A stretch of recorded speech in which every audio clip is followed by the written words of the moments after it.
ওবি50 আপডেটে অ্যাচিভমেন্টের এই ফ্রি ইমোটটা নেওয়ার জন্য গেমের ভিতর নতুন 4টি সহজ হিডেন অ্যাচিভমেন্ট মিশন অ্যাড করা হয়েছে, যে মিশনগুলো তোমরা ক্লাসিক ম্যাচ খেলেই কমপ্লিট করে নিতে পারবা। সেই 4টি মিশন কি এবং কিভাবে তোমরা ওই মিশনগুলো কমপ্লিট করবে সেটাই আজকের ভিডিওতে দেখাবো। তো ভিডিওতে একটা লাইক করে দাও এবং তোমার এই ইমোটটা নেওয়ার জন্য কত পয়েন্ট লাগে কমেন্ট করে ফেলো। নতুন যে 4টা হিডেন মিশন অ্যাড করা হয়েছে তার 3টাই কিন্তু সোলোরা ম্যাপের জন্য। তো তোমার যদি সোলোরা ম্যাপটা ডাউনলোড করা না থাকে তাহলে ডাউনলোড করে নিবা। তারপরে এই যে এখানে ব্যাটেল রয়্যাল অপশন আছে, তোমরা ব্যাটেল রয়্যাল অপশনে চলে আসবে। আসার পর সোলার ম্যাপ ডাউনলোড হয়ে গেলে সোলার ম্যাপটা সিলেক্ট করে নিবা, আর বাদ বাকি যে ম্যাপগুলো আছে সেগুলো আনসিলেক্ট করবা। তো দেখো আমি কিন্তু এখানে বারমুডা ম্যাপটা আনসিলেক্ট করে দিলাম, দেন এখানে সোলার ম্যাপটা সিলেক্ট করে রেখেছি। তারপরে কনফার্ম অপশনে চাপ দেওয়ার পরে তোমরা ম্যাচ স্টার্ট দিয়ে দিবা। তোমরা খেয়াল করলে দেখতে পারবা আমি কিন্তু এখানে বিআর র্যাঙ্ক নয়, ব্যাটেল রয়্যাল অর্থাৎ ক্লাসিক ম্যাচ স্টার্ট দিছি। আমরা প্রথমে যে হিডেন মিশনটা কমপ্লিট করব সেটার নাম হচ্ছে ইয়ে হাও, আর এই মিশনটা কমপ্লিট করার জন্য আমাদের সোলোরা ম্যাপের রাইডার্স ক্লাবে ল্যান্ডিং করা লাগবে। অলরেডি কিন্তু আমরা ম্যাপের ভিতর চলে এসেছি। আসার পর দেখো আমি রাইডার্স ক্লাবে কিন্তু লোকেশন দিয়ে দিচ্ছি, আমাদের এইখানে যাওয়া লাগবে। ভিডিওটা যেন বেশি বড় এবং তোমাদের বিরক্তির কারণ না হয় তার কারণে কিন্তু মাঝখানের অংশটুকু আমি কাট করে দিয়েছি এবং আমি দেখো অলরেডি রাইডার্স ক্লাবে চলে এসেছি।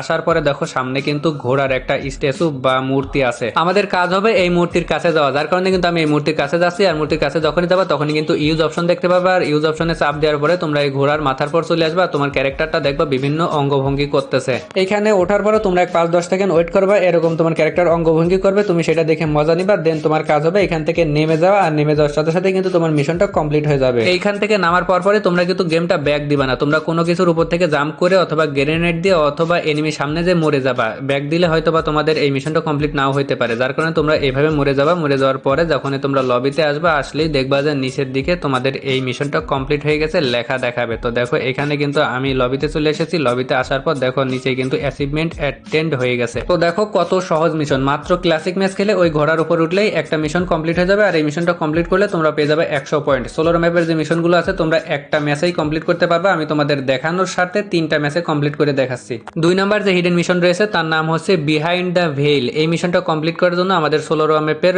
ওয়াটারফলে যাওয়া লাগবে। মিশনটা কমপ্লিট করার জন্য অলরেডি আমি ম্যাচ স্টার্ট দিয়ে দিছি, আর এই দেখো এখানে কিন্তু ওয়াটারফল রয়েছে, সেখানে আমি মার্ক করে নিলাম। আর তোমরা যদি একটু খেয়াল করে তাহলে দেখতে পারবা রাইডার্স ক্লাবের পাশেই কিন্তু ওয়াটারফল, তার মানে তোমরা রাইডার্স ক্লাবের যে মিশনটা আছে সেটা কমপ্লিট করে ওয়াটারফলে চলে যেতে পারবা খুব সহজে। তো তোমাদের কাজ হবে ওয়াটারফলে চলে আসা। এই মিশনটা কমপ্লিট করার জন্য আমাদের কাজ হবে এই ঝর্ণার ওই পাশে যে উকং এর রাজত্ব আছে সেই রাজত্বে যাওয়া। তো দেখো আমি কিন্তু ডান পাশে চাইলে ল্যান্ডিং করতে পারতাম, বাট করিনি, তোমাদেরকে এইখানে উঠবা কিভাবে সেটা দেখানোর জন্য। তো এইখানে যে ঝর্ণা চলছে ঝর্ণার এখানে এসে তোমরা যদি জাম্প করো, জাম্প করলে কিন্তু আস্তে আস্তে বাম দিকে সরে যাবা, আর বাম দিকে সরে উপরের দিকে যখনই জাম্প করবো তখন কিন্তু তোমরা খুব সহজে উপরের দিকে উঠতে পারবা। উকং এর রাজত্বে যাওয়ার জন্য কিন্তু দুই পাশে টায়ার আছে, তোমরা চাইলে সেই টায়ারের উপরে চড়েও যাইতে পারো, বাট টায়ারের উপরে আমার মনে হয় সব থেকে বেশি কষ্ট, যার কারণে আমি এই পদ্ধতিতেই উপরে উঠি। এই পদ্ধতিতে খুব সহজে ওঠা যায়, একটু ফোটার সময় দেরি হইলেও পারেও খুব সহজেই মনে হয় ওঠা যায়। তোমরা তোমাদের ইচ্ছা মতো যে কোনো ভাবে উপরে উঠবা। উপরে উঠলে যে মিশন কমপ্লিট হয়ে যাবে তা কিন্তু না, এখন কি কি করতে হবে সেটাই দেখাবো। তো দেখো আমি কিন্তু অলরেডি উকং এর রাজত্বে চলে এসেছি এবং আশেপাশে অনেক লুট পড়ে আছে। আমার কাছে যেহেতু কোনো গান নেই, এনিমির কথা তো বলা যায় না, চলে আসতে পারে, যার কারণে আমি গানটা নিয়ে নিলাম। তারপর তোমরা চেয়ারের পাশে আসবা, আসার পরে চেয়ারে বসে পড়বা। চেয়ারে বসার পর তোমাদের কাজ হবে সামনে দেখতে পারবা যে এখানে সেলফি নেওয়ার অপশন রয়েছে। তো এখানে আসার পরে তোমরা ক্যামেরা অপশনে চাপ দিয়ে বিভিন্ন ধরনের যে পোজ আছে সেই পোজে ছবি তুলে নিবা। তো দেখতে পারছো আমি কিন্তু ছবি ওঠার জন্য অলরেডি দাঁড়িয়ে গেছি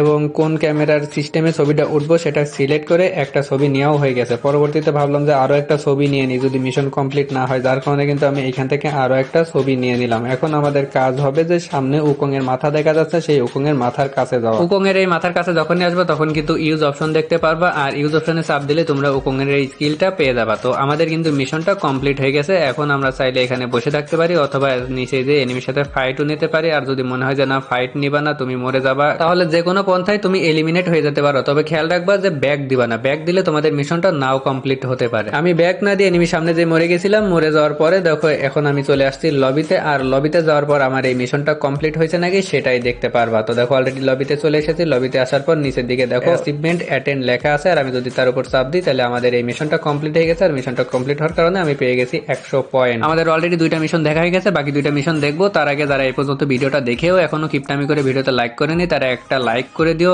এবং যদি ইউটিউব চ্যানেল থেকে ভিডিওটা দেখো তাহলে আমাদের ইউটিউব চ্যানেলটা সাবস্ক্রাইব করে রাখতে পারো, পেজ অথবা টিকটক থেকে দেখলে ফলো করে রাখতে পারো। পরবর্তী যে হিডেন মিশন আছে তার নাম হচ্ছে ডেল্টা ট্রপ, আর এই মিশনটা কমপ্লিট করার জন্য আমাদের